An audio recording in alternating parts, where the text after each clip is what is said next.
bagong batas na pinirma ng ating Pangulo nagbibigay po ng 10,000 pesos sa bawat senior citizens na may edad 80, 85, 90, 95. Bago tayo magpatuloy, huwag kalimutang mag-subscribe sa aking channel.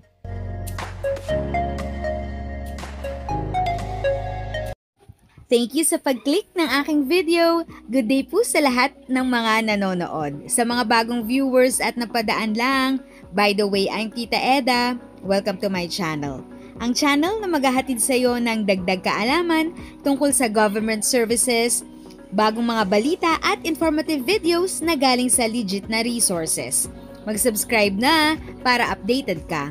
For the pension, okay, for the senior citizens po na OFWs, kasi it's not a secret naman na marami tayong senior citizens na OFWs na parang wala naman talaga silang special benefits, ano po. But of course, they could still avail of the senior citizens discount. But during their productive years, they have been, we called like a critical factor of our GDP. So they contributed a lot during their productive years. Siguro kung itong time na hindi na sila productive kasi nga senior citizen, mandatory retirement, can't there be a bill na pwede silang bigyan ng a little beyond the normal discount of the non-OFWs? For the retired OFWs? Una-una, alam naman po natin na mga OFW ay mga tinatawag natin mga bagong bayani. At yung mga retired na OFW ay kino-consider natin mga senior citizens na sa inyo po gagawa tayo ng bill para po makatulong tayo sa mga senior citizens na OFW. Salamat, maraming salamat o mga kabayani sa witness ang milyong-milyong nanonood. Congressman Ordonez would be coming up on a bill para po mapag-aralan at mapagbigyan ng ating hiling na mabigyan kayo ng a little over the normal discount. Maraming salamat ngayon pa lamang po. Hindi po natin pagbigyan talaga pong gagawin po. Maraming salamat. Di lang pangako, na napapako. Talagang inamyendahan na batas for the good of everybody, no? Ni Congressman Ompong, yung mga discount, yung centenarian discount. Pag 80 meron kang 10,000. Sabi ng iba, 10,000 din daw po. Pag 90, alin po yung totoo? Actually po, yung bagong batas na pinirma ng ating Pangulo nagbibigay po ng 10,000 pesos sa bawat senior citizens na may edad 80, 85, 90, 95. Yan po kasi maraming mga nagtatanong, malilito ang ating mga senior citizens. Ang tanong, paano yung edad na in between? Yung 81 to 84, makakatanggap daw ba? Gusto ko lamang pong linawin na talagang bibigyan ko yun lang mga edad na 80, 85, 90, 95. Yung pong in between ay mag-aantay po. Ng 90. Kung 82 ka, 80 and 85, 81, 84 years old, antayin po natin maging 95. So hindi pwede kung yung nag-80 ka, tapos biglang ito na 90 ka na rin, pwedeng kunin na rin yung dating 80? Yung para sa 80. Hindi. Retroactive. Hindi, tanong retro eh. Gusto na yan Nagtatanong na gano'n eh. Ayun. Marami rin po nagtatanong, paano yung 90 na ako, paano yung 80? Oh, yung 80 ko. Ngayon lang nagkabatas eh. Walang retroactive na batas. Tsaka hindi Saka po yung wala pong budget yung kung i-retroactive na. Wala pong pagkukunan ng budget. Paano po yung sinasabi ni Miss kanina na namatay, hindi nakuha yung 104 namatay, hindi nakuha ng mga anak, yung 100 pwede niya. pong balikan niya. Pwede po natin, kailangan lang natin yung mga dokumento. Sige po. Yung date of... Good news. Ano po, saan po opisina? Ano yun sa inyo?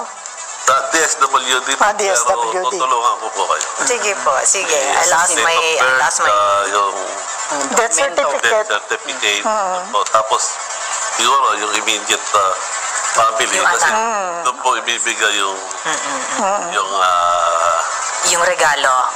I'm sure kasama yung birth certificate ng mga anak. Also. Kasi, Oh, yeah. Kung walang birth certificate yung Hindi pwede. namatay, mga Anak birth na. certificate ng mga anak. Mga anak. Yeah. O, ayan, malinaw. Yes, Buti na subukan isulat niya. natin. Pag ito nakuha, ibabalandra ko. So, So hanggang 100 lang ho, sir. Paano kung umabot na 105? Wala na? Hindi na-approve yung 101 no? Na 1 million. yun ang gusto ni Congressman. Kasi yung bill ko nga na pagka nagkaedad ng 101 ay makatanggap ng 1 million. yun. Hindi na-approve. At sana kung na-approve yan, isasama na natin yung Lola ko. Yung mga 102, 103. Oo. Para po, marami nagsasabi, hindi na raw alam ng beneficiary. Hindi niya naman tandaan. Ang katwiran ko po kasi, recognition lang naman. Mako tayo sa ganun. Ganun. Or baka naman po pwedeng i-modify natin. Halimbawa, nag-100 siya, so nakakuha na siya ng 100,000. Kung nag-101 siya, di another 100,000. Bihira lang naman yung Yun nga po. umaabot. Bira naman ang maabot. Pagkakait pa ba Yun nga natin ito? sinasabi ko nga, Another billion. na i-amen po Amen. natin kung ako ay nasa kongreso pa, sa susunod na kongres, yan po yung isang mga naka-line up sa akin.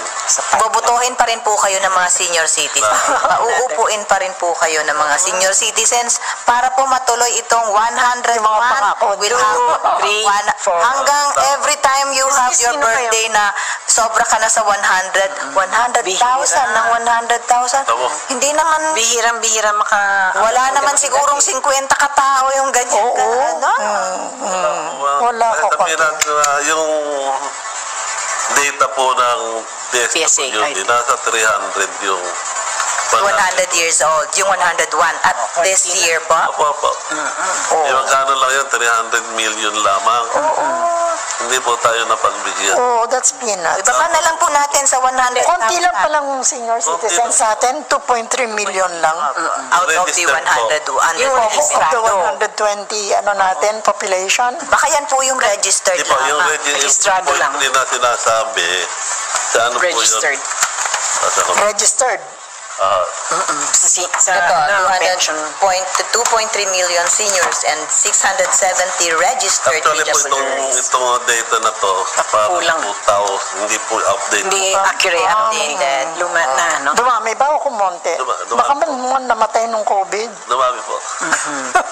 Namatay, meron namang May dumating. bumali. May nag-birthday ng Natagdagan 60 naman. years old. Right. If you talk about budget, saan po tayo kukuha ng budget? Saan po yan? National budget yan, sa GAA. Budget GAA. ng SWD. Okay. Ayan. Kahit na 100 na lang po kung ayaw nila yung 1 million. No? Pag Yun nga, nag-birthday na siya, Every year, every after year 100. onwards, from 101 onwards, every year, bigyan siya ng government ng 100,000. Magagamit niya yun sa kanyang caregiver.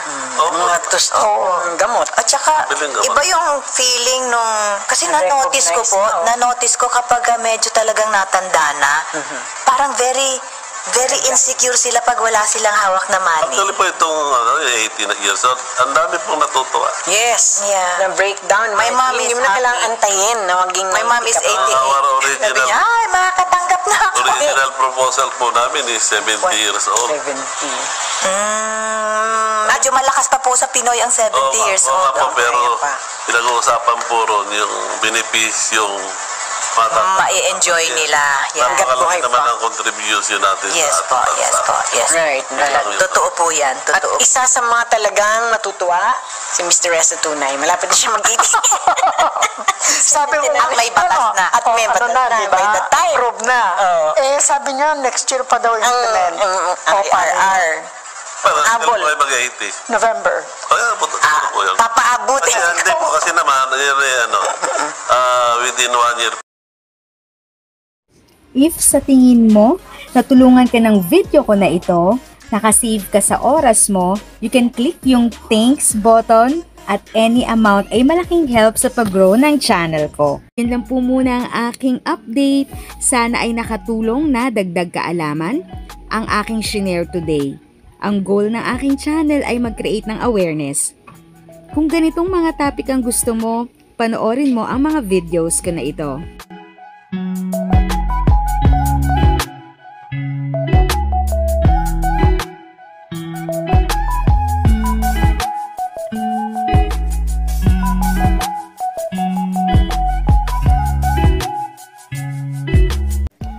Thanks for watching! Kung may kapamilya, kaibigan o kakilala sa tingin mo ay magiging interesado sa video, please share or tag sila sa comment section. At syempre, if nagustuhan mo ang video, i-like mo na ito at subscribe ka na din. As always, feel free to write your questions, comments, and opinions respectfully. And continue to be a blessing and stay safe!